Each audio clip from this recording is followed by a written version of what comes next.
Agujas con sida. Maite se disponía a pasar un agradable día de playa con su familia. Los niños, al detenerse el coche en el parking que había a pocos metros del mar, salieron corriendo hacia la arena mientras ella y su marido bajaban del coche las bolsas de toallas, la pequeña nevera portátil donde llevaban las bebidas, la sombrilla y un par de bolsas más con los juguetes de los pequeños. Sin embargo, la armonía y la felicidad pronto se vio truncada cuando Sara, la más pequeña de la familia, empezó a llorar como loca mientras se sujetaba uno de sus pequeños piececitos con las manos. Maite y su marido corrieron de inmediato a su rescate, probablemente se habría cortado con algún cristal enterrado en la arena. Pero por desgracia todo era mucho peor de lo esperado.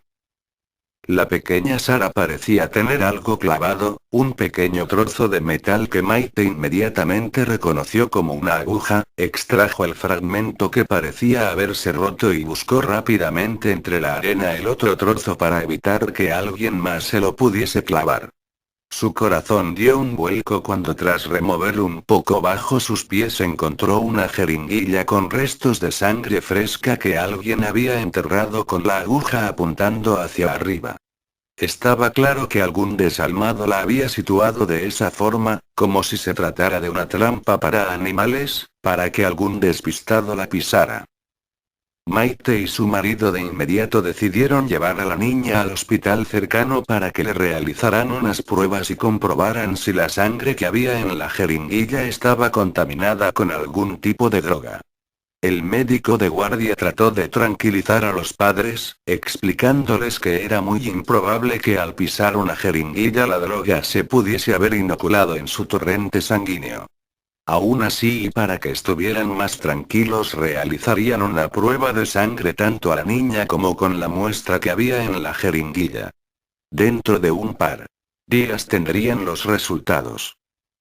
Salvo por un poco de dolor en la planta del pie, Sara se recuperó tan rápido que sus padres prácticamente habían olvidado el suceso y cuando 2 días después recibieron una llamada del hospital se quedaron sorprendidos. El médico les citó en su consulta, nos les dio más información al respecto por lo que quedaron muy preocupados.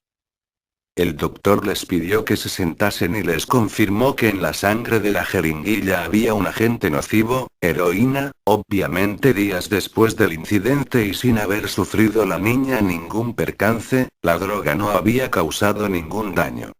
Pero lo más alarmante es que la sangre estaba infectada con sida y la muestra que el matrimonio llevó era bastante fresca por lo que era posible que se hubiera producido un contagio. Pidió serenidad al matrimonio que había estallado en llanto y les dijo que las posibilidades de que Sara hubiese sido infectada eran muy bajas. Aún así, por prevención debería realizarse un análisis de sangre pasados unos meses, para ver si tenía los anticuerpos en su sangre. Maite al llegar a casa empezó a buscar información en internet al respecto y quedó asustada al ver la cantidad de casos de contagio y de personas que se habían pinchado accidentalmente con una jeringuilla infectada. Al parecer algunos drogadictos con el virus del SIDA dejaban las agujas en lugares estratégicos como las sillas del cine, buzones, máquinas de refrescos, en parques infantiles o como era el caso de su hija enterradas en la arena de la playa. Lo hacían con la intención de contagiar a la mayor cantidad de gente posible sabiéndose desahuciados y con pocos años de vida. Incluso se habían dado casos en los que aprovechando la aglomeración de un concierto o una fiesta pinchaban aleatoriamente a la gente mientras estaba distraída, ellos simplemente sentían una punzada y hasta meses o años después, cuando se hacían un análisis de sangre o enfermaban, no sabían que eran seropositivos.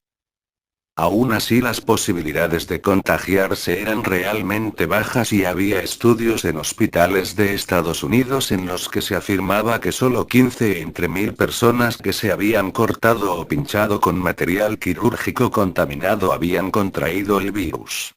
Maite se agarró como un clavo ardiendo a esa estadística para tranquilizarse y aguantar los 3 meses que le había indicado el doctor que debían esperar para realizar la segunda prueba de sangre. Hacerla antes podría indicar un falso negativo.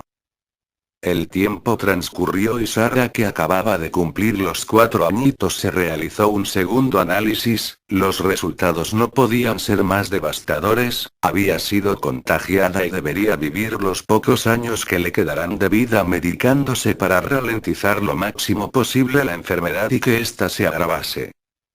Contamos más historias con Mauro Javi 3338.